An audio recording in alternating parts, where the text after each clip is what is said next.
thought of networking scares a lot of people, but I'm going to talk to you today about why it doesn't have to be the worst.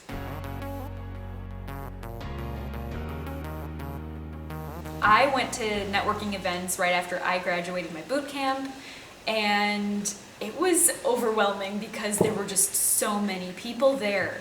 I literally couldn't walk from one side of the room to the other because there were so many people in the way. I was supposed to go so that I could hand my resume over to recruiters, but I didn't even do that because I couldn't get it to the line of people to talk to all of the recruiters. Traditional networking events don't really work right now in the middle of a global pandemic anyway, so luckily there are other ways to network. I think the reason why I am turned off by networking and why a lot of other people don't like it is it can feel like you're trying to sell yourself. You just don't feel authentic when you're doing it. It also is never fun to get stuck in a conversation with the person and realize, oh no, I have nothing else to say in this conversation, but then you don't know how to get out of the conversation and stop talking to the person in a graceful way. Luckily, a lot of the networking that I've been doing recently is 100% online. So it works in a pandemic, and your chances of getting stuck in one of those odd conversations, very low. In the tech world, it's not only normal, but advisable to put yourself out there. And doing that doesn't have to look like you're selling yourself or being not genuine. You can legitimately be curious and eager to learn about something, and you can help people by putting yourself out there. When I'm able to help somebody out online, it definitely doesn't feel gross, it feels good. LinkedIn and Twitter are both excellent places to be doing this. I have focused a lot of my time on LinkedIn, but I'm really moving over into the space in Twitter, not only for networking, but also just to stay in touch with what's happening. In both of these places, definitely start by connecting with the people you already know in real life. From there, you can just build on that. In a previous video, I talked about reaching out to the people that work at companies that you would potentially like to work at someday. Reaching out in a message so that you can hear a little bit more about what it's like to work at the company. What's the culture like? What are the projects like that they work on? What's management like? If you come from a place of curiosity and really trying to understand what it's like to work there, it doesn't need to feel salesy and like you're asking for a job. It really makes sense that candidates would want to know about the company before they sign up to actually work there. How are you going to do that unless you talk to some current or former employee of the place?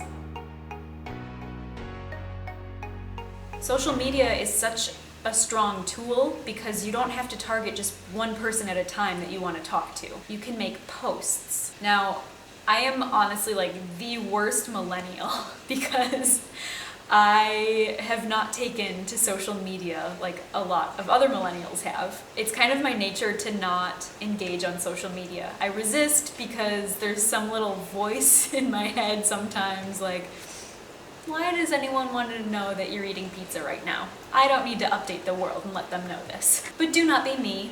Do not assume that others are not interested in what you are thinking or doing. Get active on social media, and you'll be successful if you can focus on bringing value to the people that you're connected with. Honestly, don't put too much weight on that word value. If you can whip together a post that inspires people or is kind of funny, you're going to catch the eye of a lot of people. Can you teach something? It doesn't have to be huge, maybe just some new function that you learned how to use today. Or it doesn't even have to be technical. Soft skills are worth teaching too. You could use Twitter to support other people that are in some like movement, like 100 Days of Code. If you're just consistent with the way that you post things, maybe put out a post once a week, people will start reaching out to you, and you're going to be surprised at the opportunities that can open up down the road because of that. Now, those tips are all really focused on just networking. But software engineers are lazy.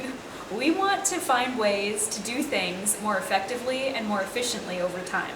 Work smarter, not harder, right? That's why I also want to talk about multitasking in networking. I hear over and over again of people who get job offers because of participating in 100 Days of Code. So check it out, no matter your level. Working on open source projects is networking. And it's two birds with one stone because not only are you networking, you're improving all of your technical skills by working on the project itself. Attending meetups is networking. But not only are you networking, you are learning about whatever the topic of the meetup is. Participating in hackathons is networking. But not only are you networking, you're working on breaking down a project, taking it from this concept to making it reality. Writing technical articles about things that you're learning on your blog post or posting to someplace like Medium is networking. And not only are you networking, you are creating a list of all of the things that you have learned so that you can refer back to it. In addition to having a list that you can refer back to, you're creating this list for other people who are learning the same things that you are learning. Please don't get stuck into the I'm a newbie trap. I just graduated a boot camp, so I shouldn't be writing articles. If that is true, if you did just graduate a boot camp, you know more than somebody who is just starting a boot camp.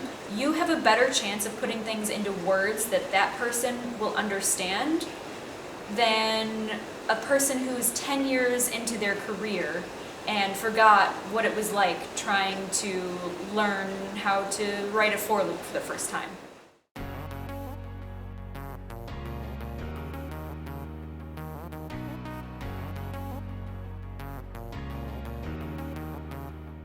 That's it for today, friends. I hope you have been inspired to try some new form of networking. If this video has been helpful for you, I would really appreciate it if you would subscribe to my channel on YouTube. Let me know in the comments below which one of these you'll be trying this week, and until next time, stay safe out there.